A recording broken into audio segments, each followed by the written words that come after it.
What's up, party people? It's Sunny Ray, the host for your show, Sunny Ray Show. Today I'm joined by Billy Glynn. Billy, how you doing today? Doing fantastic. How are you? I'm doing really well. It's been quite a week, not gonna lie. But it's been a good one. Hey, Great first week to the year. Hey, listen, Billy, I know for our first interview, we've got, a limited amount of time. I know we're gonna perhaps do a follow-up one down the line, but I wanted to dive right into the deep end and ask you a couple of questions that I've been dying to ask you. What do you say? Do you want to maybe do I don't know, a couple sentence, just an overview in terms of who you are, so there's a bit of context for people listening, and then we'll dive right into my questions. sure, yeah, venture capitalist for about 30 years. I built my own venture capital platforms, raised and invested about $1 billion. Largely technology, video games. I spent a long time in the music industry, and really at the stratosphere here where the air is somewhat thin. Currently, my partner Kevin, he was the original shark on Shark Tank and founder of As Seen on TV. My partner Michelle, she 30 years in talent management from the Kardashians all the way to Bill Clinton, George Bush.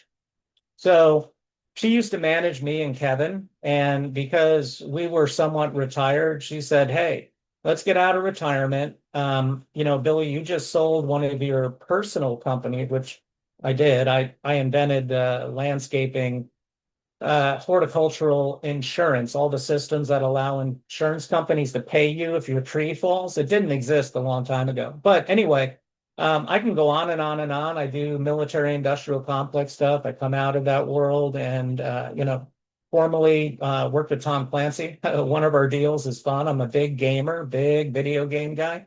But Red Storm Entertainment actually became the first loot and shoot. So where you can upgrade your weapons and you can, take inventory and do stuff. So very, very fun. So, an eclectic career, but 14, 15 industries I've played across. So anyway, dive right in. It's like the Let's shadow. do it. Let's do it. Yeah, no, people, if you, oh my God, if you're coming across Billy for the first time, you need to research this man. I spent the last 45 minutes doing so, and it's crazy the amount of awesomeness you had in your career. Billy, so you've got this philosophy about left on red, right? That I've been reading a lot about. So right now we are watching, artificial intelligence effectively turn left on red, across a spectrum of things like copyright, it's disrupting labor, you could argue it's rewriting social contracts. And so I guess given the work that you've been doing, do you see this AI revolution as like the ultimate kind of visionary breakthrough, or are we about to cause kind of like a massive crash at the intersection here? I would say both. There's a transitionary period from all the displaced workers, and there's 100% probability they will be displaced. Now, ultimately, coders and administrators, even lawyers, right? I mean, we use AI right now for very, very, very deep research, but we know how to prompt. So the prompting side of AI is going to be a new skill set that if you can prompt the AI correctly, the results of the work and everything come out entirely different. Now, if I'm applying AI, and we know a lot of financial institutions that are applying it, they're applying it like business intelligence was applied way back in the day, right? And so they're doing heuristics and various things to analyze data, to crunch it and give results out, right? So the LLMs are becoming specialized, becoming deeper. And then you have the broad AI. The broad AI isn't going to disrupt much because that's a bunch of people using it to write an email, or if they're good, they're using it for other stuff. When you start placing that corporately, it's got certain capabilities today. So the impact of squeezing your SG&A by using this agent and displacing your workers hasn't happened really yet, right? Now, the next 2 years, it's going to happen. What do you do with unemployment on a global basis, right? It's not just here in the US. There's a transitionary period I think we're going to get hit over the head with. And I don't think it's going to be easy. It's not like the internet, which was real growth. I think productivity will grow. I think our core intellect in big pharma and other places is going to be astronomical because that's going to allow us to really enter what I call the molecular era, right? Where you had a bunch of stuff, before, like the internet or things that would really accelerate interfacing the world. Now we're at the point of drug discovery, disease management, things that are just going to we call it human convergence. So there's a lot of things. Now, when you get to, general intelligence, now you got a whole different ballgame. I know people are thinking of sentient beings and aware. There's also 100% probability that that at some point will occur. It just gets too smart. It may not be emotional. It may not be like able to dream and things like that, but it'll have so much intelligence that it will pseudo be a form of life, period.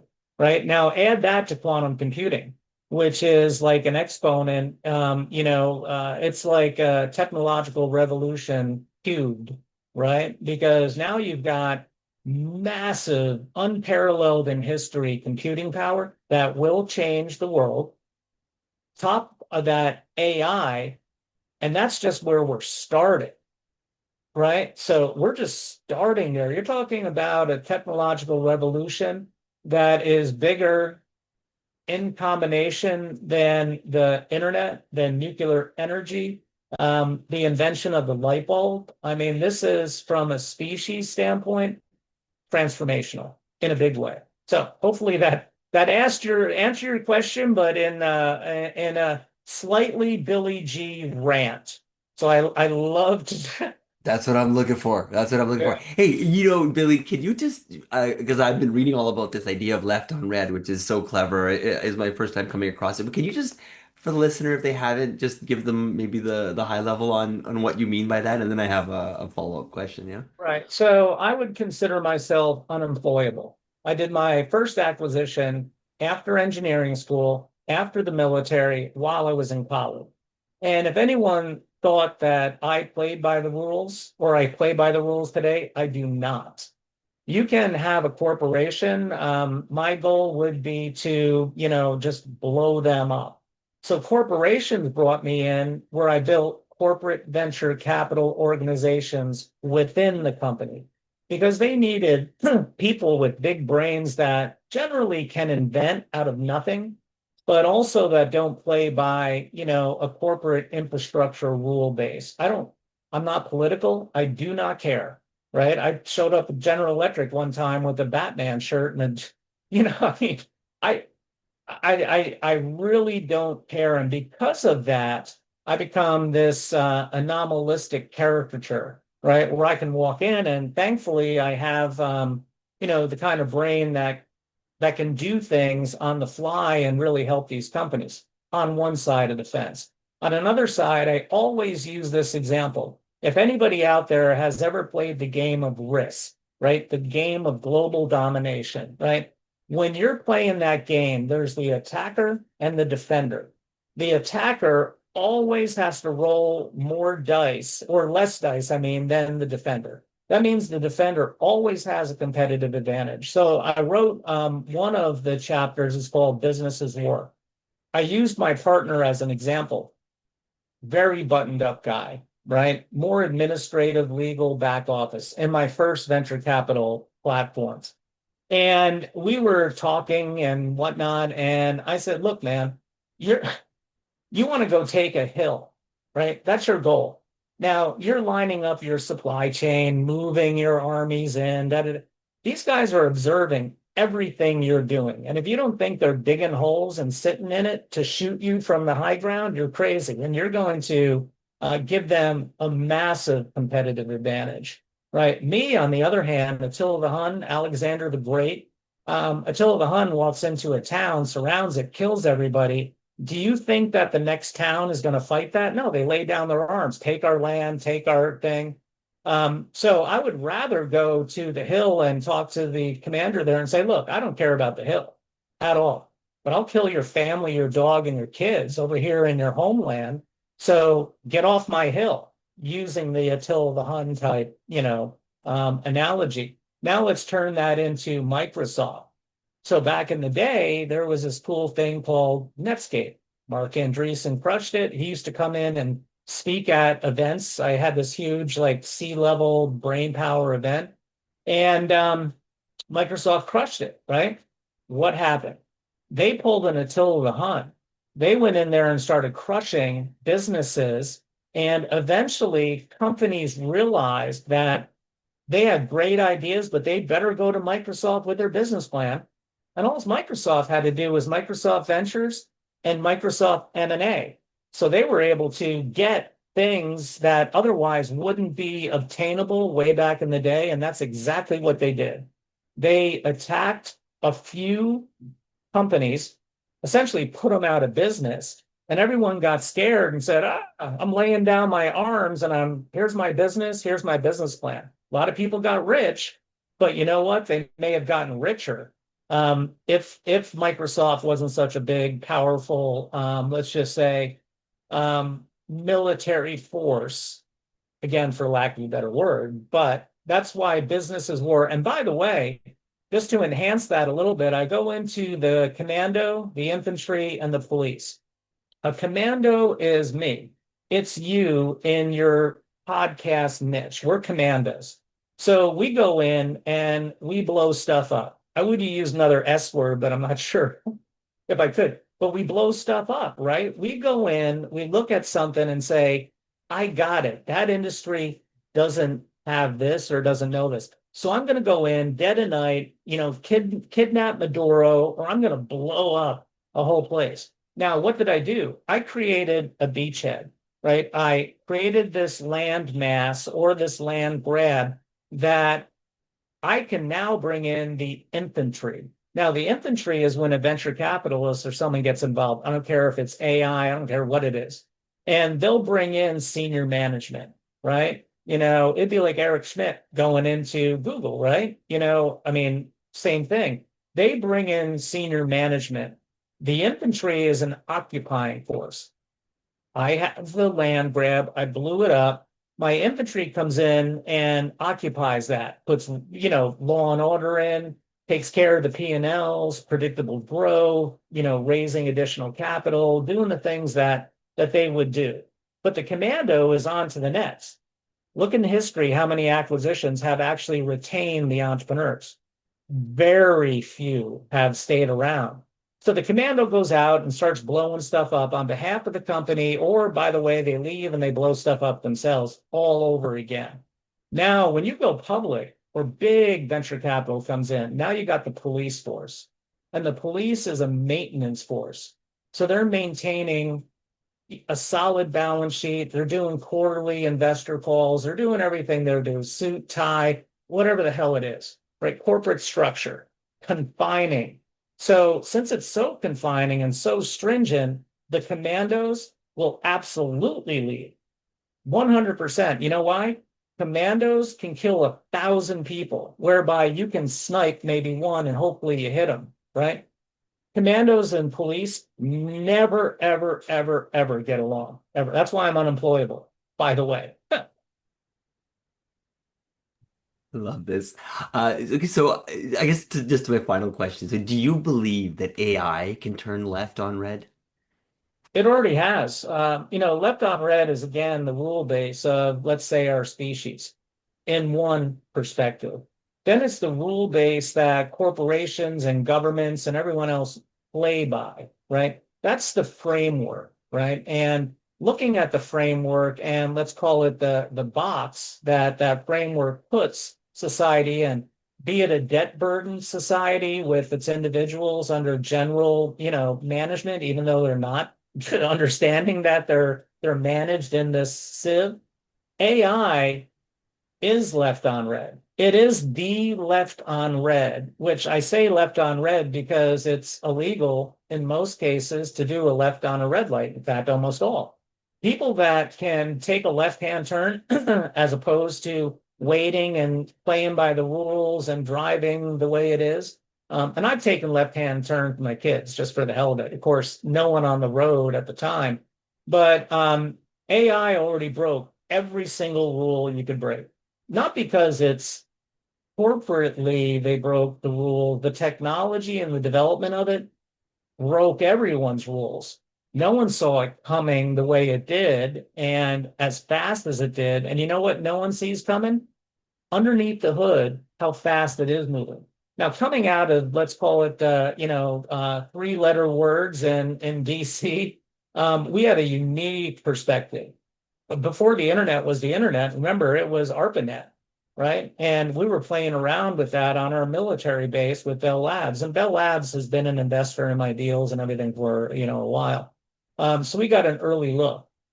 The military, right? Where you'll never see the funding and you won't know what's going on. You want left on red? Those guys don't play by rules. You think of molecular sciences, even, nuclear, biological, molecular delivery systems for God knows what, targeting genes within a certain segment of our species. These guys are out here. And originally, they were the guys at DARPA who a couple of guys came up with the whole concept of AI 30 years ago. These guys are 50 years out here. So AI sitting over there, it's way beyond what's commercially out there today. But AI in and of itself, just like Bitcoin was very disruptive, it is absolutely one of the most disruptive left on red things in the history of our species, not just of business. By the way, I started India's first Bitcoin exchange. You did not really? Oh my God. I Yeah, need a bag full of money, man, to send it right over. Yeah. yeah. In fact, in 2018, the central bank came after the industry and notified all the banks to shut down bank accounts of crypto exchanges like ours. We ended up taking them to court over it, and we won that court case in 2020. You want to talk about left on red? Oh, And yeah. the other half of my career was spent in robotics. So I wanted to ask you another question. Is like, and I know I said the last one was going to be the last one, but this is Oh, that's too fine. interesting. So do you feel that there's this, like, you talked about quantum and computing kind of having this exponential moment again, and then you've got AI where intelligence is now limitless. When you couple that with robotics and the physical world, I mean, is that nuance that we experience over ChatGPT coming to the world? Like, is it, do you believe in this that we're going to get rid of starvation and what Elon's talking about? And do you think that, or is that hopium? No, it's opium. The only thing that will unify our species, and I'm part of the Royal Institution in London, the World Science Assembly, and we sit on a unique military political. I'm the advisor to the president. We broke it up and sold it, and essentially potable water was my initiative, and it was using political back offices for back. They call it track two, whereby the people come in and they glad hand and they sign agreements. The people down here actually are doing the policy.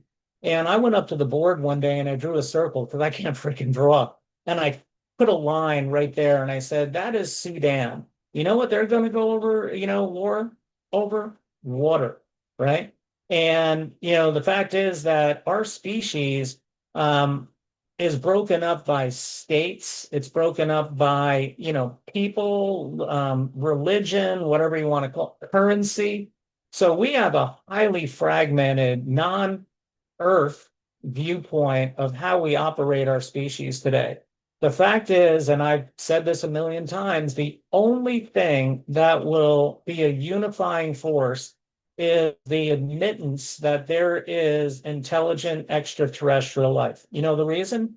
Because now you're looking outbound saying, we're planet Earth, right? And what's out there? At that point, you start to look at, okay, what do we do? What's the global perspective? These people starving. AI will not solve that. It will revolutionize a lot of stuff, but that's human nature. If we wanted to solve that right now, China, the US, Russia, everyone would get together and say, let's eliminate our military budgets. Let's all work together. Let's explore space. And oh, why we're at it?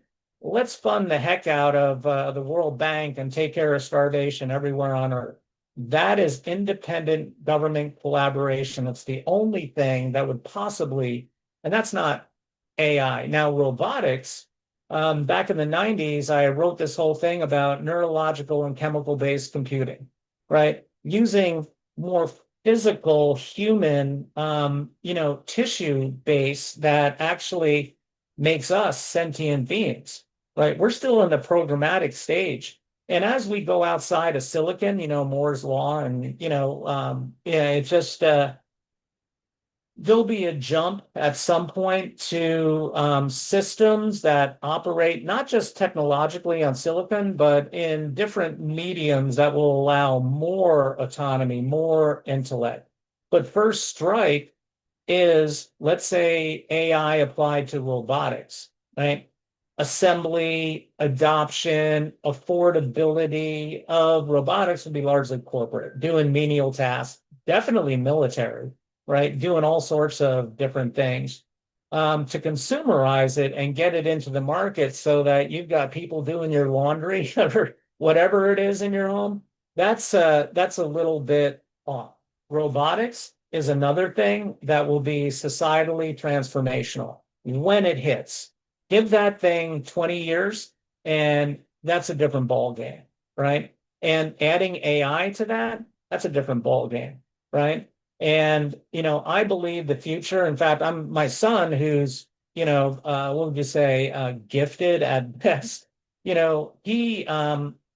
always said he can go anywhere to college, and I've always said, look, man, I would rather have you make a job, right, and employ somebody than being employed and getting a piece of useless paper, walking out into a job market that sucks beyond the planet of the apes. So go into robotics. That is exactly what I'm doing. In fact, we live in Nashville, and Georgia Tech is one of the top robotics schools in the world. People don't really know that, but robotics will change our species again. So now, see what I'm saying? There are things happening now that, as opposed to changing an industry, modifying, enhancing, whatever, we're now at a species level. We are at the doorstep of the hand of God right now from a human perspective.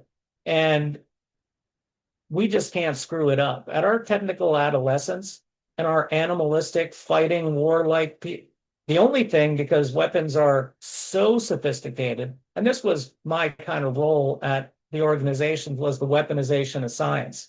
But genomics, good for you and I medically, right? Wonderful. We love it, all that stuff. It will be weaponized and likely 10 years prior to cracking the genome.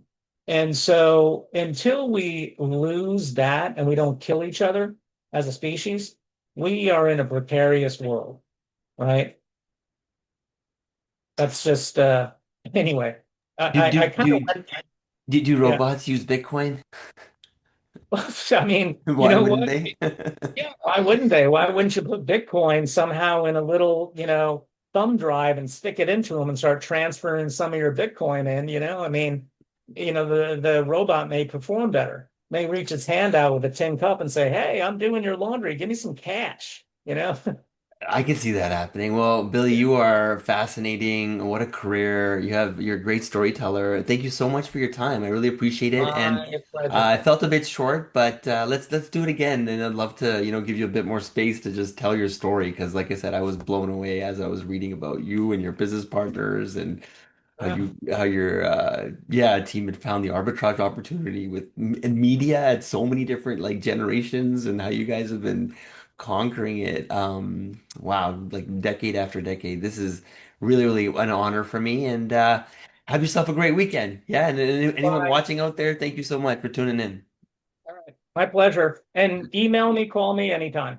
Awesome. And then are you on Twitter or where can people contact you or learn more about No, you? I social media is something they forced. I never did social media because I don't need to, prospect people. I already know who I need to know. So they put me on LinkedIn of all places. And if one more company, if anyone's listened, solicits me to buy something from you, I am going to go postal. And so, but you can hit me on LinkedIn. We'll just share each other's Cool. contact. And on email, I'll send you back my phone number and you can just call me. All my media used to just call me at home saying, "Hey, can you jump on, this show?" And I always accommodate. I love it. I love this banter, back and forth. So yeah, anytime. Well, thank you. You're an inspiration to a lot of us. So yeah, keep doing the great work you're doing. We'll talk soon, Billy. Thanks, Tony. Cheers. Bye bye. Okay.